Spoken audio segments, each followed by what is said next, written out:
Hi, everyone, and welcome back to OTTB on Tap. I'm Neve. And I'm Emily. Hey, Neve, what's on tap today? We're back with another Spotlight episode in our RRP Trainer series, and this one's a real treat. Today, we're joined by Amanda Chance, an adult amateur eventer, longtime Thoroughbred fan, and sport horse breeder who's making her RRP debut this year with a true Warhorse. Amanda, welcome to the show. Thanks for having me. All right, let's start with the basics. Can you give us a quick horse life origin story? How did you first get started in riding? Quick. Okay. I'm laughing because I already know. You already know. You're like, this girl has a lot of words. I'll try to. My job is literally words, so give me a break. I'll try to abbreviate a little bit.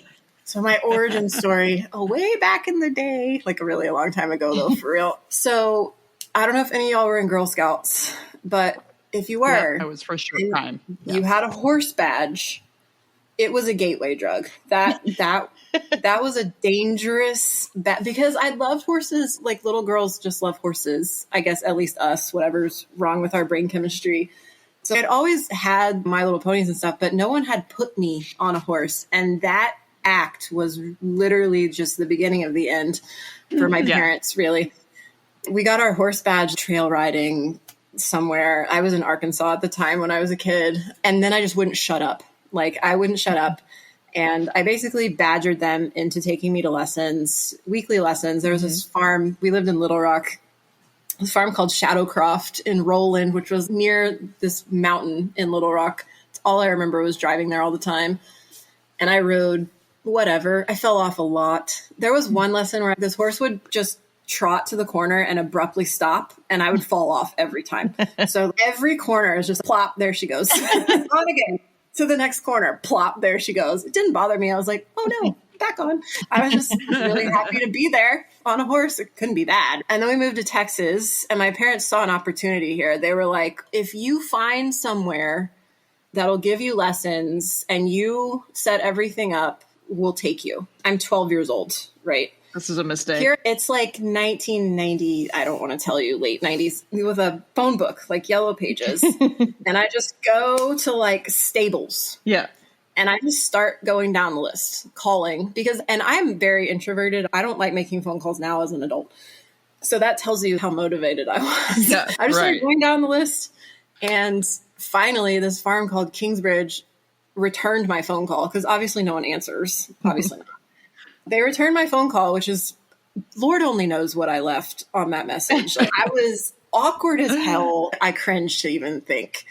But I started riding there. I took summer camp, and then I started riding all the time. And then I was like full-time barn rat. I was there 6 days a week. I tacked up lesson horses. I turned horses out. I tacked horses up. Anything for the chance to ride. I would ride whatever. I didn't care.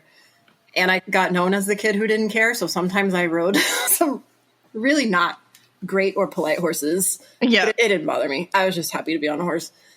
So I rode there through high school. I ended up getting my first horse from that trainer, wildly inappropriate horse for me at the time. He just ran away with me all the time. I did the jumpers on him, and I couldn't stop him at the end of the course unless I ran him into the fence. Oh, my God. It's horrifying. And he roared like a freight train. So you could just hear this, especially in a covered arena. It's just like, there I am, just running into the freaking arena fence. But I was delighted. It was my first horse. He was big. He was a thoroughbred. He was a 17-hand, long thoroughbred. I just loved the hell out of that horse. And then I took him with me to the East Coast to be a working student because I didn't think college was for me at the time. So I did what everyone does, and I went to be a working student. But at that time, and still now, what hunter jumper trainers have working students? It's not really a thing. Yeah. So that's how I started eventing. There were really only eventing trainers. So I went east and was a working student for a little while, which I'd been a working student at the Hunter Jumper Barn my whole teenage career anyways. So it's just a different sport in a different setting. And it was cold there. I don't know how you guys do that. That was horrible.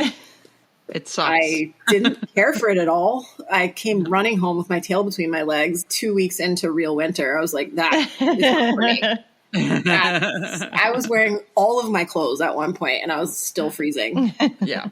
It wasn't cute. And then I came home back to Texas and met up with this lady who was starting a breeding farm, and I ended up working for her breeding farm for a while, which did burn me out. I think that's pretty normal, like a early 20s, 7 days a week horse girl. Like you start to wonder if there's a little more to life than that, then maybe it's not 14 hours a day, 7 days a week. So I went to corporate world. I always kept riding. I always had horses, had a lot of off the track thoroughbreds. I bred my first horse myself when I was 22. I leased a thoroughbred mare and bred her to a warm blood stallion. And that was my first homebred. Raised her, showed her. I got married, got divorced. That wasn't for me. Leased Sadie out to somebody I met on Facebook who is now the owner of the farm I live at in Ocala. Just random things that happen. The horse I'm competing now is the son of that mare that I originally bred. So he's second generation. And then in that break that I took when I got divorced and leased Sadie out to this friend that I met, I lasted about 3 months before I started picking up a lot of weird hobbies. Because if all you've ever done is ride, and then you just come up with some weird shit. I was gluten-free baking and... Amanda sounds like a combination of Emily and I. Truly, like all of these different ingredients. I'm like, this really sounds much of both of us. It was bad. I took up triathlon, guys. Come on. I was so mentally unwell that I was working out 4 hours a day because I couldn't be alone with my thoughts, apparently, without a horse. Wow. Yeah. It was not a good time for me. So I lasted only a few months, and then a horse found me on Facebook, and it was cheap, and it was cute, and he jumped around a little bit in the hunters, but he'd gotten really fried really badly, and they turned him out in a field, and the lady was just trying to get rid of him. And she sent me this video of this fattest horse I've ever seen in my life, just trotting around a covered.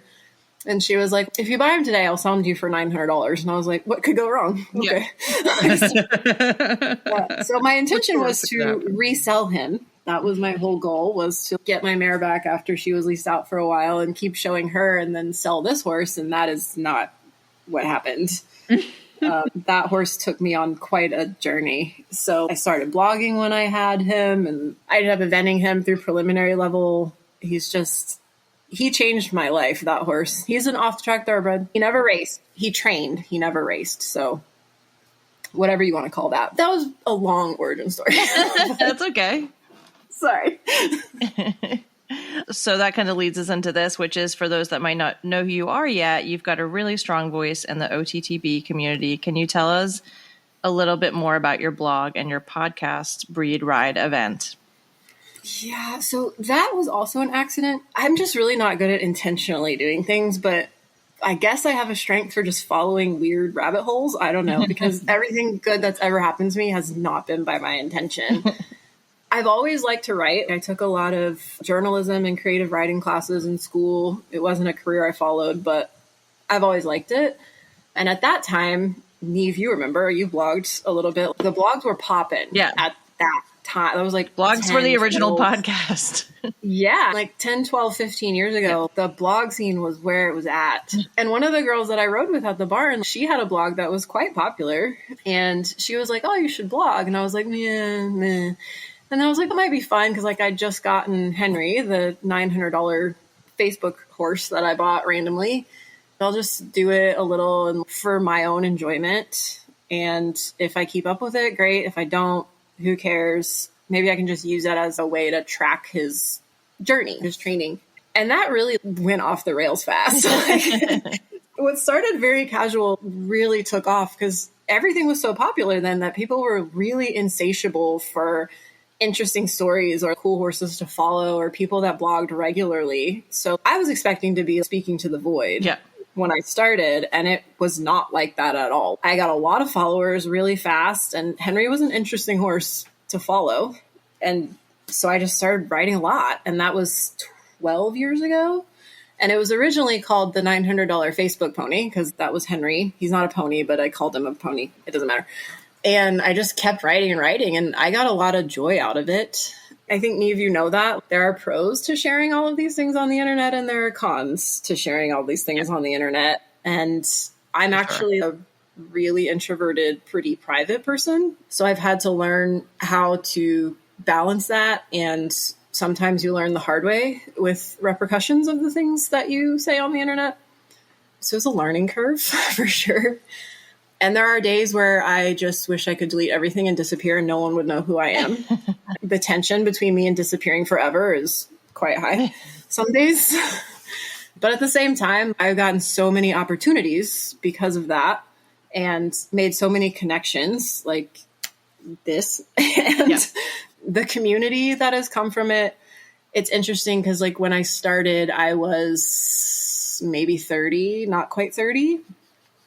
And I don't think I quite knew like just how important support and community can be. And then some things have happened that I have blogged about that have been really hard for me to blog about. I really struggled with Henry with my mental game, like the pressures of horse showing and trying to get myself in a good headspace. I really struggled with that for a long time, and blogging about it helped me a lot. Just to get it out and put it on paper. And then when my current horse was born, he was really sick, and it was probably the most difficult 2 weeks of my life, to be honest with you.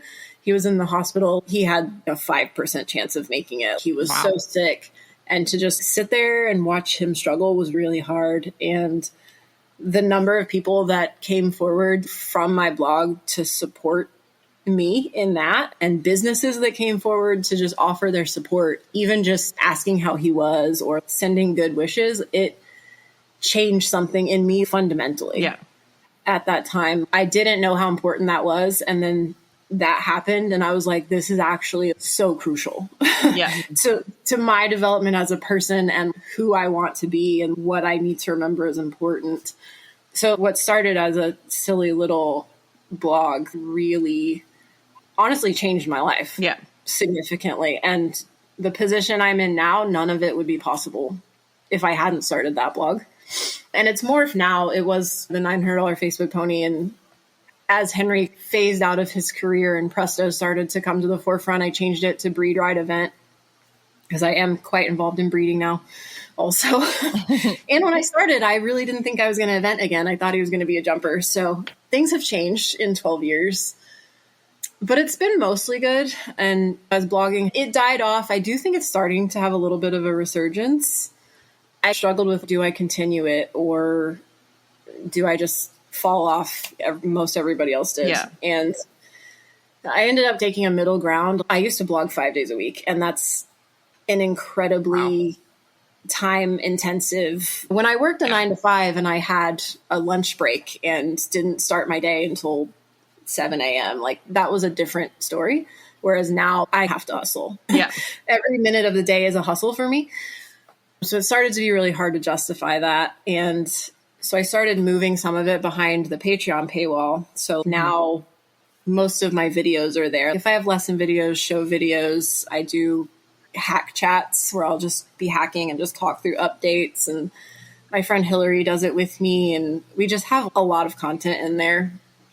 And I was really hesitant about that at first because I was like, I didn't know how I felt about it because I've always wanted to be accessible and open. But I also had to balance that with, I can't do this for free at this. For sure. It's really, when it's that time intensive, it was a decision. And I was like, either I stop blogging or I put a lot behind a paywall. That was where I was at. And I still have my blog going and I post once or twice a week. You can still keep up with my horses. I still read that.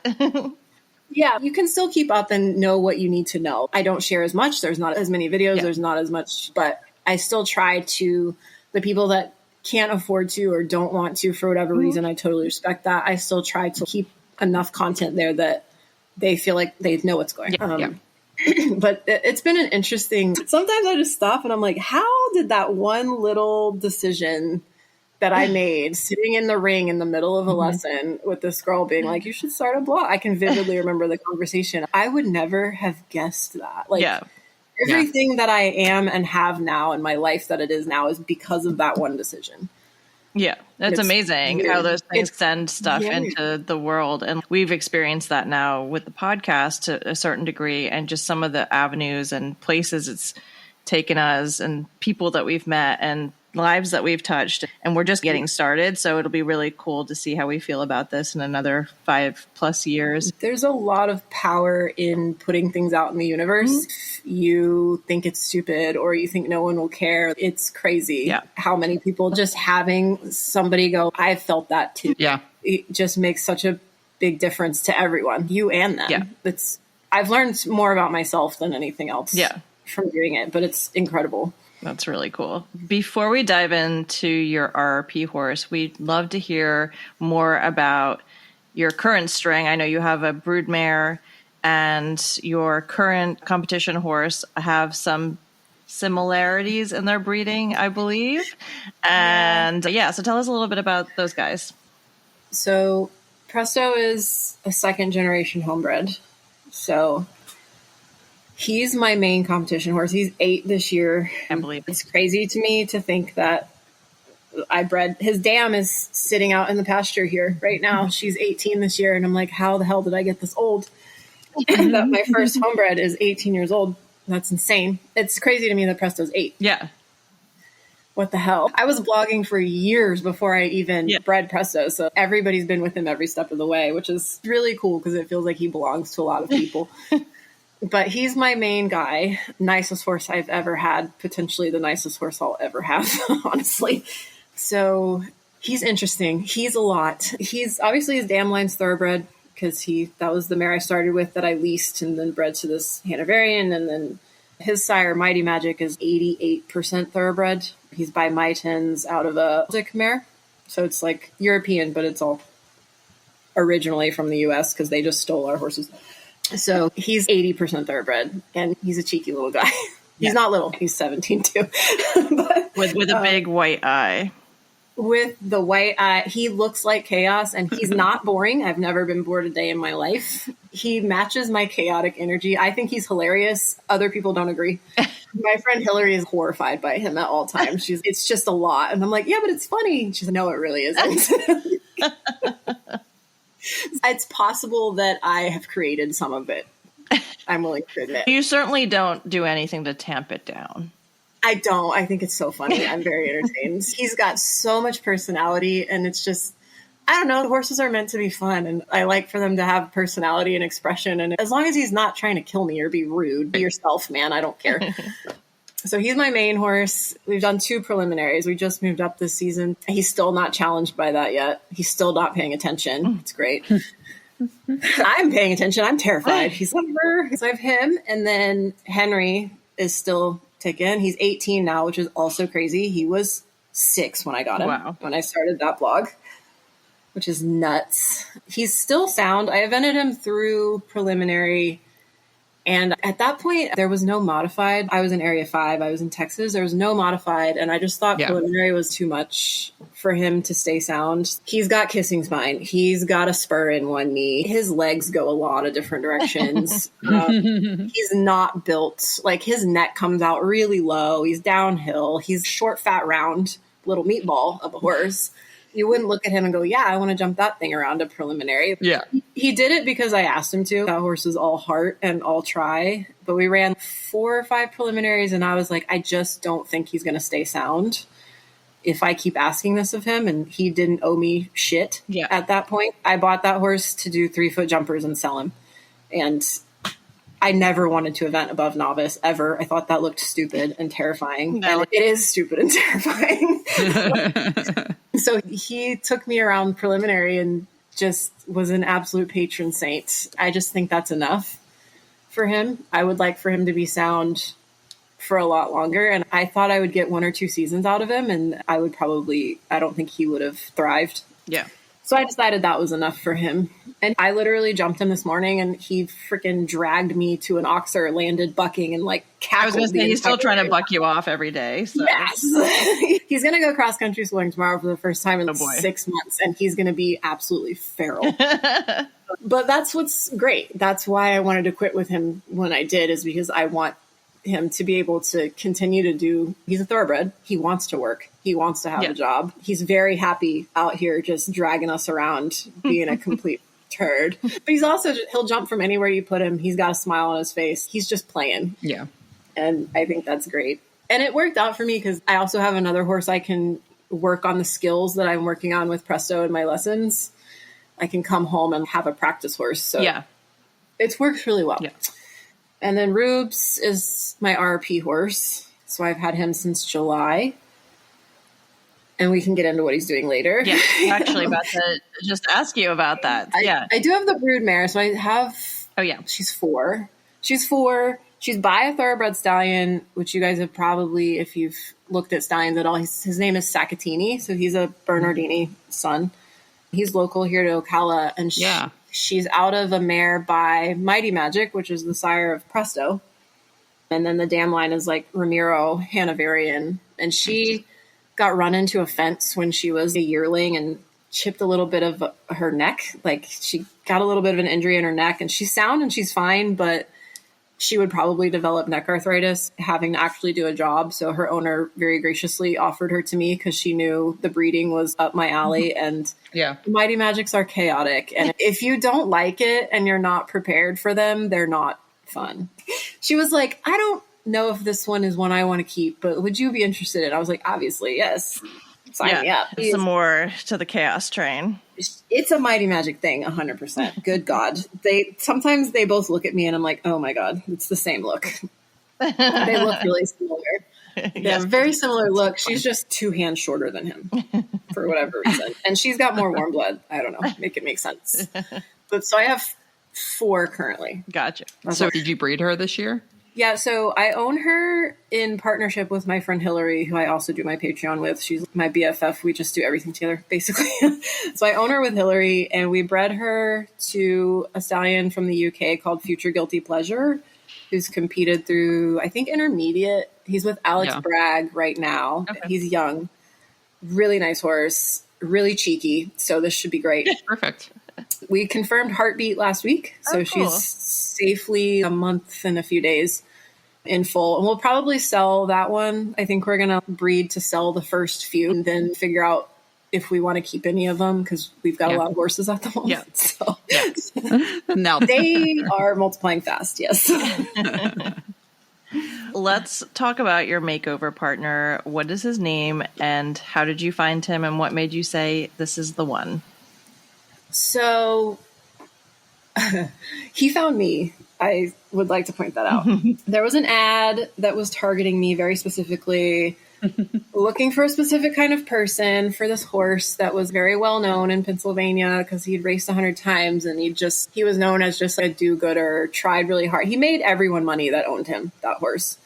He was a high-end claimer. He did a lot of allowance races. He hit the board in 3 stakes races. This horse raced for 8 years. He did everything. He won a lot of money, raced 100 times, and he's been around a lot of barns. He's well known, and a lot of people really loved him. So they wanted somebody that would keep him well known, keep him in social media, give them lots of updates, and they specifically wanted somebody to name him for RRP.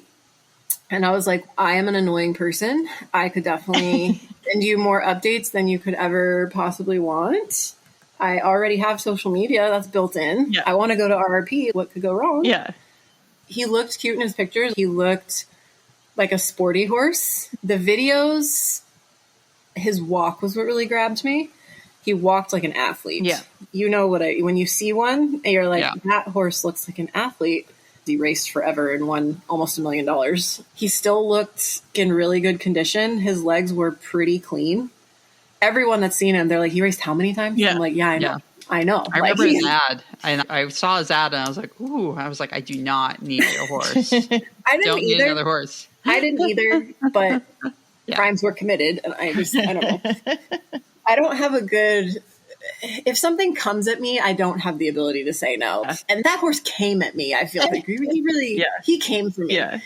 And once I talked to the trainer, we were talking on the phone like we were old friends. Yeah. She called me and we chatted about him and racehorses and event horses and life and ramen and how much we have to eat because we're poor and all of these things. And by the end of it, she was like, I feel like you're his person. Yeah.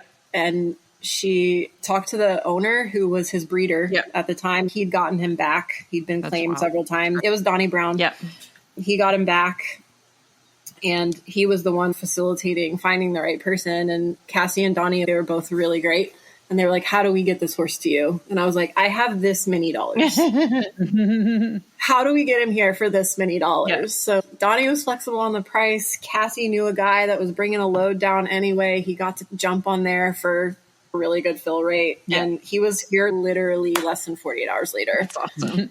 And I was like, we're doing it. I did that. But how do you not? Just a horse like that is so cool. He raced 100 times. If you look at his record, his longest break was 4 months. That's wild. Like, insane to me. Yeah. It's insane to me. He's in the Pennsylvania Hall of Fame now. Yeah. And the people around him just really cared about him. Everybody that had the horse really cared about him. Multiple people reached out to me after he got here, and they were like, that horse was in my barn for 6 months, a year, or whatever. And like, he was a workhorse. He showed up. He made my owners money. He made me money. He never put a foot wrong. Like, that's... Did you say his name? I don't think you did. Ruby Bleu. Ruby Bleu. Ruby Bleu. So people can look him up if they want to. Yeah. Bleu. Bleu. Bleu. Bleu. Perfect. Yes. So what's it been like restarting a horse with that many miles under his belt? Is it different than a lightly raced horse, or how'd that go? For him, yes. I will say he's not the first Warhorse I've had.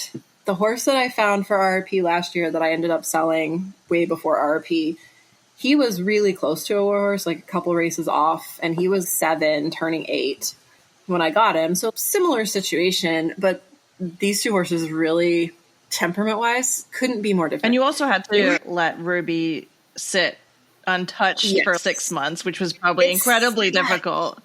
So getting one in July, first of all, bringing a horse from Pennsylvania to Ocala in July is borderline cruelty. It really is. It was not nice. And I asked Cassie when we were talking about 17 times, like, he sweats well, right? Like, he's a good sweater. So he sweats. Right? She was like, this woman is crazy. I need to see pictures of him sweaty. I was like, but he sweats. And she was like, yes. Okay. Because if they get down here and don't sweat, I'd have to send them back. There's just no, it's hot, it's humid. I can't do anything about that. He did need a break. The horse genuinely needed a break. He'd been racing for 8 straight years. But him genuinely needing a break and convincing him that he needed a break were two very different things. You guys sound similar, to be honest. Yeah. I don't have much chill either, neither does he. And I felt bad for him because he got on a trailer, rode probably the farthest he's ever ridden, showed up in this hellscape of humidity in July. A hurricane came like a week later. Like, it was just... Oh, that's right. Yeah. I felt horrible. And he didn't like not having it. He was like, you do not know what you're doing. It is 6 a.m. What the hell? And he would run himself around his turnout because he was like, I guess you're just not going to train me. A horse doesn't race that long, that successfully without knowing his job and liking a routine and liking a job and convincing him that he could probably just take a deep breath and chill. It took about 6 months, no joke. The transition was difficult, but not for bad reasons. Not because he's bad, not because he's naughty, just because he's almost tries too hard and he wants too much to do work. So getting him here in July, and I couldn't do anything with him for months besides a little bit of groundwork and trying to get him to take a deep breath, was not the most fair situation. So it's been different just because his work ethic is so high and he's very serious and he thinks he knows everything. And trying to convince him that this job is different and he needs to maybe take some few minutes to listen to my input. He's like, but you don't know what you're doing. Like, you're doing it wrong. So that's been the hardest part of him, is he's just a professional. Yeah. He's a pro and he knows how to do the one job that he did really well. And now I've changed all of the rules. Every single rule that he knew, I changed every single one. And that's hard. That's a big ask from a 10-year-old horse. Yeah. Yeah. It's not impossible. He's got a great temperament. He wants to work. That's 99% of it. It's just channeling that. Yeah. And then once you got him going under saddle in December, how did your opinion of him evolve and change the way that you started to move forward with him?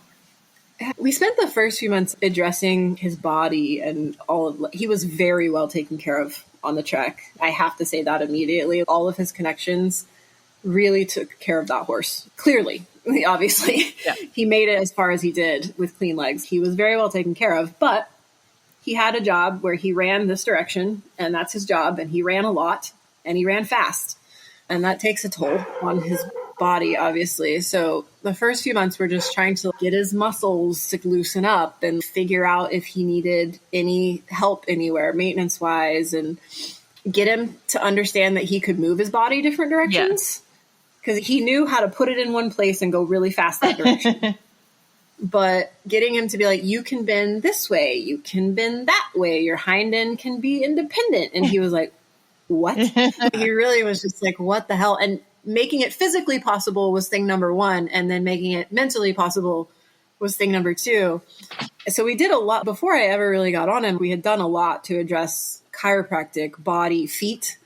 Bringing a horse to Florida in July is just asking, oh my God, it's just wet. Yeah. It's wet here. We're on sand. So as long as you want a very wet foot with no sole, you're in the right spot. So his feet, he'd been in stalls for 8 years. So naturally his feet get here and just fall apart. Yeah. I can't even keep my horse's feet together very well that have been here forever. It's a struggle. So that's not on him at all. It's just Florida. So we had to do some stuff with his feet, and so it was quite a bit. And he was always very willing. He's very smart.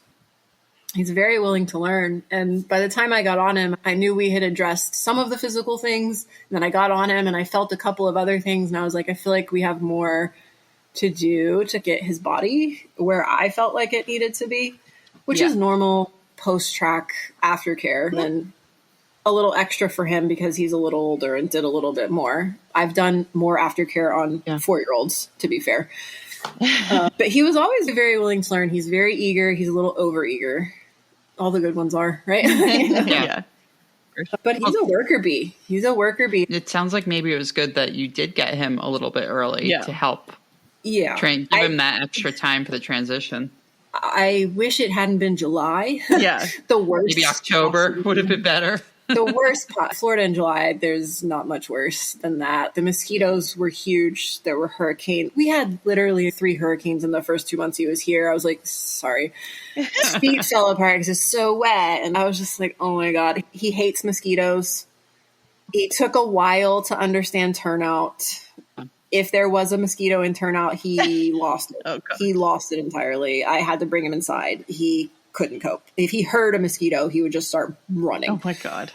And I was like, I have bad news. The mosquitoes are here till November. So the first few months were hard. And it's just because he was very used to one life and it was a really great life. And I was like, I'm going to do my best, but I can't control the mosquitoes, the hurricanes, the heat, the humidity. And he was like, I'm not sure if I like this. Do you have any tips for transitioning feet to the Florida? Unfortunately, if you just chuck them out, you're not going to have a foot. They just can't be chucked outside. He had to come in. He came in every evening.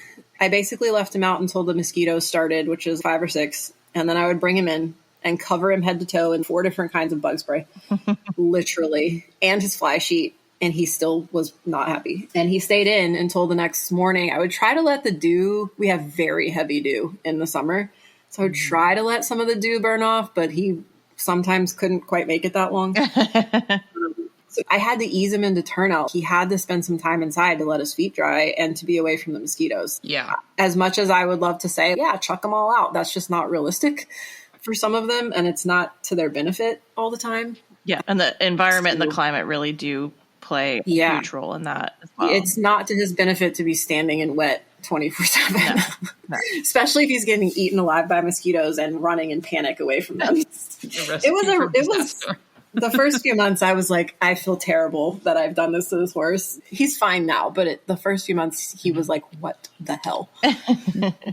As someone who breeds sport horses, I'm curious of how your background as a breeder has influenced the way that you evaluate off the track thoroughbreds. I think for me, the benefit is that when I learned about conformation, I learned about it from a functionality in a sport horse perspective. All of the various things I've been involved in with breed registries and seminars and young event horse and all of this breeding related stuff, my eye for conformation developed looking at horses from that lens, which is of great benefit. It's still not the same. Obviously, if you're looking at warm bloods and now you have to apply it to a thoroughbred, and especially when it's still on the track, you have to see through things, how they're stood, how they're muscled, how they're not muscled, how they have weight, how they don't have weight. So you do have to tweak your eye, but the bone structure is there and the bone structure is the same. And the bone structure you're looking for certain jobs is the same. So to me, it was of great benefit because I didn't grow up necessarily learning about conformation. I grew up in a horse show barn, but getting involved in breeding as early as I did, I was like 20, and learning all of that over the last 2 decades, my eye has developed from the sport horse lens. Yeah.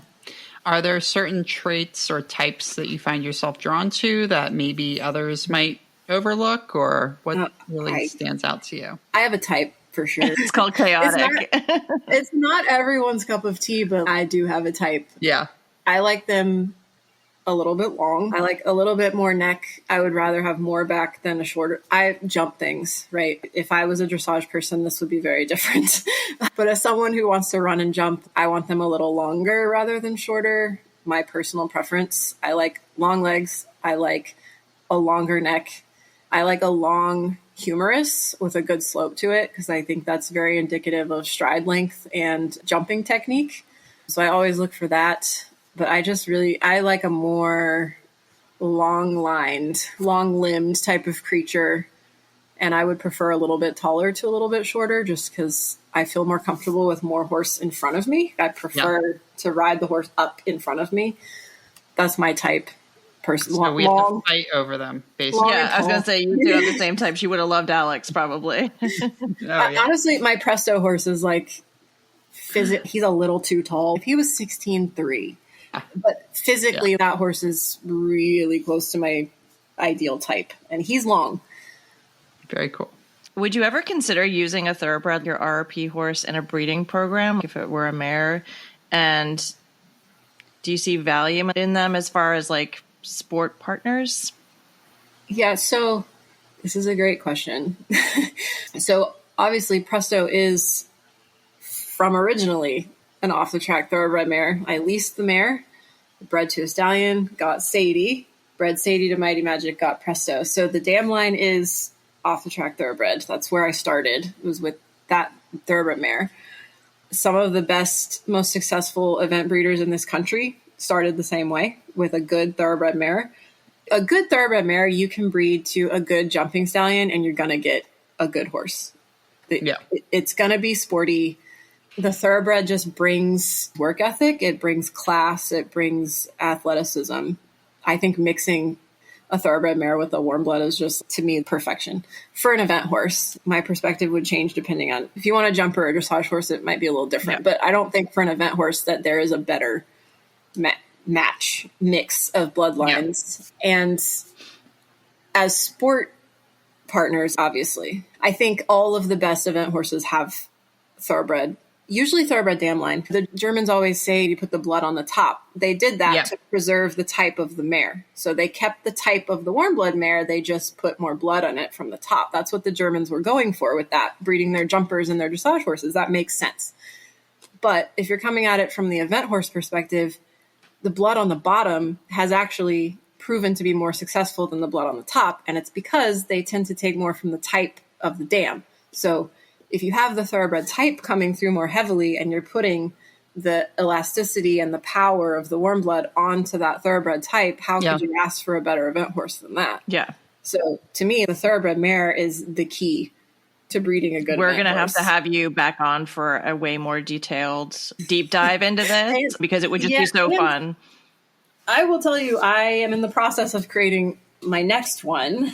My friend Hillary, she has a mare that she bought to do RRP, ended up not taking her to RRP. She just had her first foal that is Hillary's. I'm going to breed her this year to a Holsteiner stallion. So she's by Majestic Warrior out of a Brahms mare. big. I'm going to have to send you guys pictures of this mare. You would not Oh, believe I think you've sent me pictures of her before. Yeah. She looks like she ate every other thoroughbred at the racetrack. The Majestic Warriors are such nice horses. Majestic Warrior was owned by Donnie Brown, who's Ruby Blue's old owner. So I talked to Donnie Brown about Majestic Warrior at length. I was like, we have a mare. She is a beast. Her feet are like dinner plates. She's got the biggest, most correct legs, just so much bone, and they're dead ass straight. Like this is like the most classically built thoroughbred I've ever seen. She's 17-1. She's got a leg on each corner. Good luck knocking her over. There's no way. She's just classy. She jumps great. She's brave. I was like, Hillary, I want to breed her for me.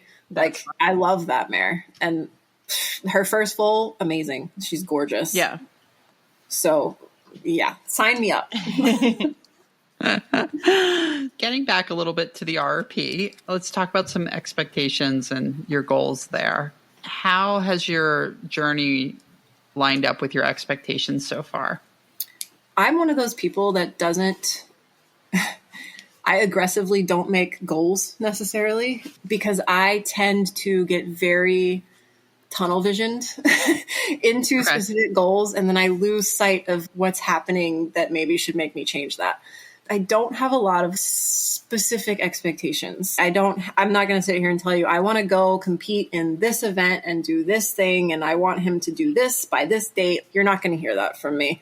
I want to be really open to what the horse wants and needs. I want to be respectful of his learning pace. I want to be respectful of what he's mentally and physically comfortable with. I have the luxury of doing that. I don't feel a lot of pressure about it. I just want the horse to be successful, and I want the horse to be happy. So I don't have a lot of expectations. That might make a terrible person. No, I'm the same way. No, I think that's really insightful. It's been so cool to get to talk to. We had 4 trainers last year, and now we've got 4 new trainers this year. And just, it's really fascinating how each trainer, like their mental process going through this and getting to talk through that. And some people, they know what discipline they're doing and that's how it's going to be. And they're very much in that. And then others are like, we'll see when we get there kind of thing. Yeah. And I know you have to choose your discipline before you get there, obviously. Yeah. But it's just so interesting. And I really like that, because I do agree that it's neat that you know that about yourself. Basically, that if you have a goal, you might ignore other signs that maybe you're on the wrong path. Yeah. So it's something I've learned about myself over time, because even in blogging at the beginning of every year, it used to be a thing. All the bloggers would be like, here's my goals for the year. And they were very specific, and they tell you, they feed you this bullshit about SMART goals, measurable, specific, blah, blah, blah. That's great. I can't handle that as a human. I will go so hard that I will kill myself to accomplish this thing that I wrote on a piece of paper that at the end of the day doesn't mean shit. At the end, the priority is the horse, how he's doing, how I'm feeling about it. Are we doing something that's good or not?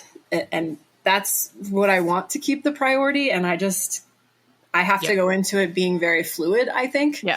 Because I do feel this horse doesn't owe anyone anything. And that is the most important thing to me. If we get 4 months down the road and I'm not ready, great.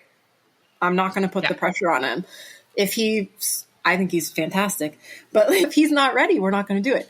If he is, we will. I hope he is. I think we're on the right track for that. That is the goal, but I'm not going to sit here and say that if we don't make it, I'm going to feel like it's a failure. No, I feel like as long as I'm continuing to make the right choice for the horse, that's what this is about. It's the journey. The goal is the makeover, but it's not, if that makes sense. Yeah. The goal should be to produce a really nice horse, right? Yes. That's I think the original intent of the makeover, to showcase the versatility of the breed, but also the training and the things that they can accomplish. Yes. So I think that's awesome. I drive my poor trainer. She, at the beginning of the season, she's like, "Oh, what's your goal for the season?" And I was like, "Oh no, you don't want to ask me this question." It will start me down. I'll skip the second goals question. I will dodge that question 1,000 times over, because I can't do it.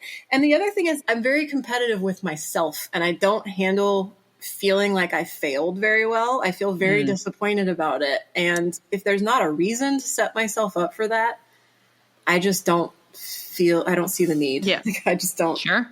Yeah, one of our other RRP trainers, we asked her what her methodology was when it came to training, and she called it Flexible consistency. And I thought that was really brilliant. I was like, you know what? That's exactly it. To me, that's exactly it. It's a horse. You got to be willing to pivot. Yeah. And that could be on the daily. Yeah. Every day. Every day. You're like, what next? What's the best choice here? Yeah. Yeah. Speaking of milestones, etc., has Rubes been off the property yet, or had any firsts that you're especially proud of? Boy, he's been off the property. I know you've shared a couple of very behind the scenes videos and excerpts with me. Here's the thing. He's just really down to party. He thinks if he's going somewhere, it's for a reason. And he is there, and he's shown up, and he's doing the thing at 125%. The problem is, I just need him to chill the fuck out. He's got to learn, before he can do anything, he's got to learn to take a deep breath and just relax. And he's still learning that off property. On the property, he could probably go do a starter tomorrow. He's brilliant. Off the property, he thinks literally everything is his business. Everything he should be involved in should be done at Mach speed. And that I am not really that important to any of the things that he has on his list of priorities. So he's been off the property. So he has goals. He has goals. I'm not sure that he can name the them. Hall of Famer over here, guys. I don't know if you know me, but you don't win that much money and race that long without having an ego, having some go get 'em, right? Yeah, so that's not ever going to be his problem. Yeah. Slowing down his brain and his feet are the challenges for him. So he's been off property twice. The first time we learned what not to do. The second time was much better. He has to move his feet all the time right now when he's off property. If his feet stop moving, his hamsters fall off the wheels and he goes straight up in the air and does a little interpretive dance that nobody really likes. Oh boy. So he's having to learn that he can stop and take a breath in between the moving of the feet. So that's where he's at right now with off property. I have not gotten on him off property yet because he's not there yet. Yeah. He's got to be present. He's not quite present. Gotcha. So he'll go again tomorrow. Luckily, this is Ocala. I can drive 5 minutes down the road and be somewhere. Yeah. So he'll go tomorrow and we'll just do the same thing again. We did a lot of groundwork when he first got here. And he tries really hard. He's not being naughty. Yeah. This is not coming from a naughty place. It's coming from he goes 1,000 miles an hour, and I just need him to not go 1,000 miles an hour. Yeah.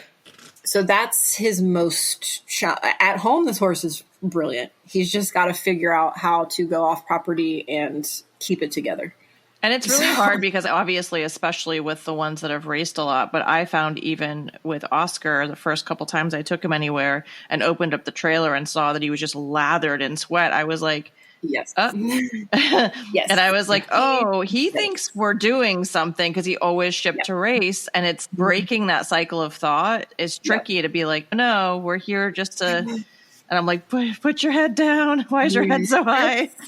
That's where he's at. Like, he comes off the trailer lathered, and he's head straight up in the air on a periscope, and he's looking for the racetrack, and I have to try to funnel that into something positive and calm. Yeah, and that's just going to take mileage. And to be honest, he got a little bit backburnered during peak horse show season because I do have a horse that I was trying to move up to preliminary, and Ocala between February and April is literal insanity. So I couldn't get him a lot of places very often just because I literally ran out of time. Everything's calming down now, so he will start going places more. He's been in a consistent schedule at home, but getting him off property has been more difficult. Yeah. So that's his next big thing is I just have to start taking him a lot until he can figure out that it's different there too. Yeah. And sorry, buddy, you're retired. Yeah. You also strike me as the kind of rider that might feel a bit more comfortable if you could actually climb on him and just say, look, we're all right. Because I know you can tolerate a lot of silliness under saddle. Yes. So. I think the thing with him is he's really okay until he bubbles over and then he explodes. You kind of lose him, yeah. And like I said, it's not malicious, it's not bad, but when he explodes, he just literally can't anymore. Yeah. And he has to move his body in a very kind of explosively violent way. So I'm not super keen to get on him until he can control that, or we can find a way to funnel it positively, because I do have to consider the fact that I have another horse I'm trying to compete very seriously. And if I get hurt on this one for something stupid and avoidable, that was a bad decision on my part, I'm going to be really mad at myself. Just because you rushed or we're just like, I'm just going to do it. Yeah, for sure. And I feel like if I did come off of him or something in that environment, now I would just have a way bigger problem. A massive setback, for sure. Massive. Yeah. As much as I love to just get straight on one and figure it out, because nothing really bothers me. It's fine. I just don't, when your spidey senses is like, let's just not, like, that's probably not in our best interest, and it's not going to end well. We need to wait until he can learn to regulate some of this a little bit more. Yeah, for sure. Yeah. I need to see a little bit more like the hamsters. They can go fast, but they need to stay on the wheel. So not just go. Yes. You've got a lot of readers and followers who are fellow adult amateurs, and we have a lot of listeners who are adult amies. And what advice would you give to someone that's thinking about taking on their very first off-track thoroughbred? I feel like you should have some thoroughbred experience before you just go buy one. Like if you can ride some, preferably maybe start on ones that have been off the track for a while and then work your way to more recent, or put yourself in a position with someone that does know thoroughbreds really well, whether that's a trainer or a friend, or there's a lot of people out there willing to help. If you have a thoroughbred, if you have a reseller nearby and you're like, I would love to learn more about this, I guarantee you they're going to help you. Yeah. I wouldn't just be like, I've always ridden warm bloods, or I've always ridden quarter horses. What could be different? They're great horses, but you have to understand how their brains work and put yourself in a good position. And if you're going to go buy one, work with someone that you feel has a really good reputation and is honest, because these people know the horses on the track and they can tell you which ones would be good for a first timer and which ones might not be, because they are all very different. The one I had last year, literally a grandma's freaking monkey could have gotten on that thing and trotted it around the field like day 2. I literally sold him to an adult amateur for her first horse, like an older lady. I would not have done that with 99% of them. Right? He seemed incredibly straightforward and like a really good player. He had no thoughts, only vibes. I don't know how he won a stakes race, but he did. He was just dead ass quiet. Perfect horse for her. Lovely. I wouldn't have known that buying him straight off the track. They were like, oh yeah, he's quiet. No, they were serious. He was really quiet.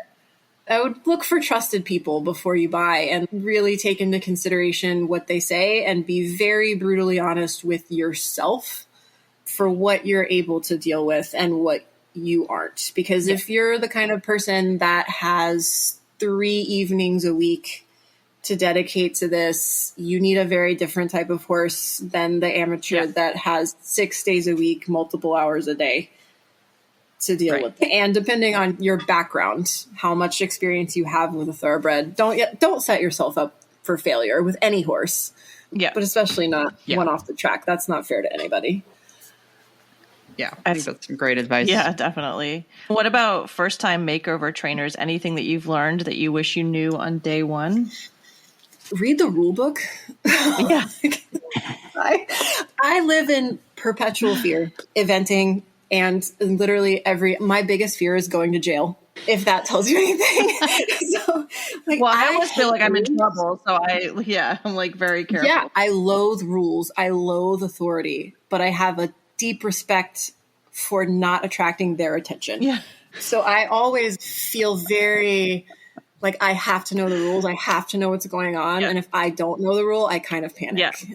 That's good advice, because they also changed a lot of rules this year. And people didn't look at them until after they sent in their applications, and they were like, hey, just friendly reminder.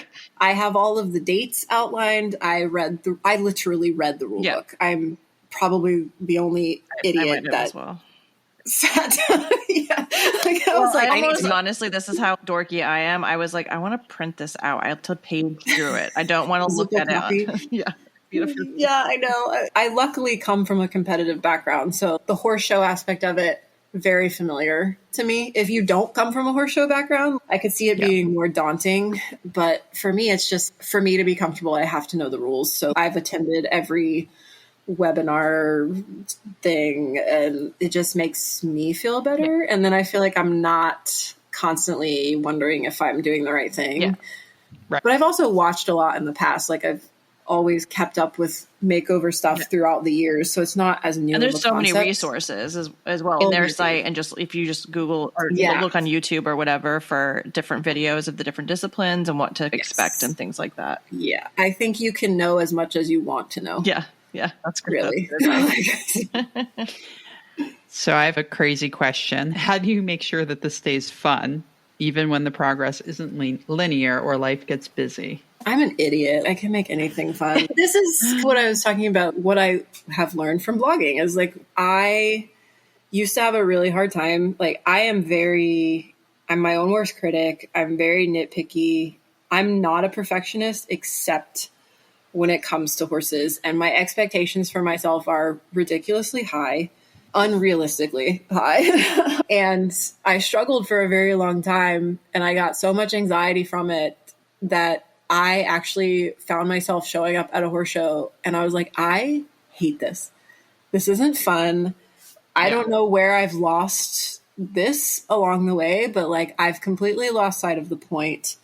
I'm upset about dumb shit. I'm not enjoying my horse the way I should be. And I just had this real epiphany moment where I was like, I just realized it wasn't fun.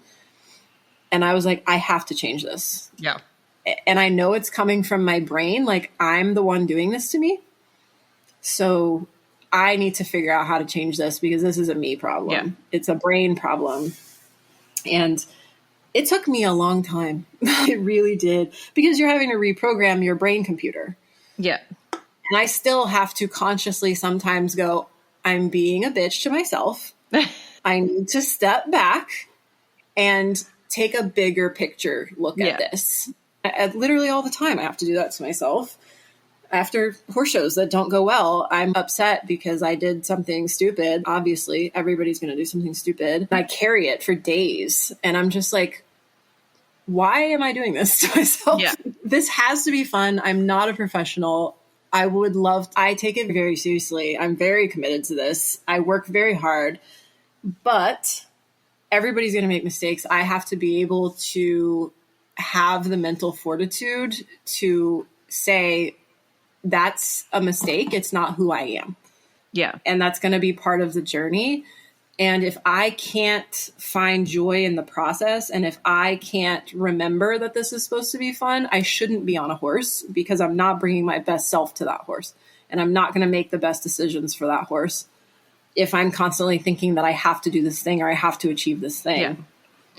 And it's honestly, since I moved to Ocala, it took some of the pressure away a little bit. Like I could go to more horse shows and people don't know me as much here. It gave me a chance to go, you've been working on your brain. Let's put it into action and be a freaking adult and have a little bit more perseverance. I just have to be mentally tougher because I thought I was so mentally tough because I was tough on myself, but it's not the same what thing. mental toughness is. Yeah. Mental toughness is resilience and being able to step back and say, this is a process.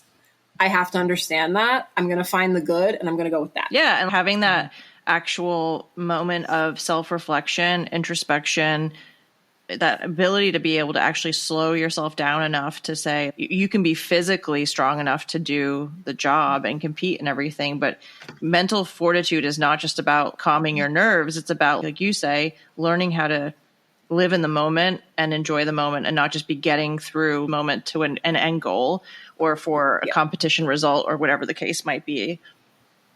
Yeah. Right. I just constantly have to be like, what a privilege it is to go to a horse show and have a bad day. Yeah.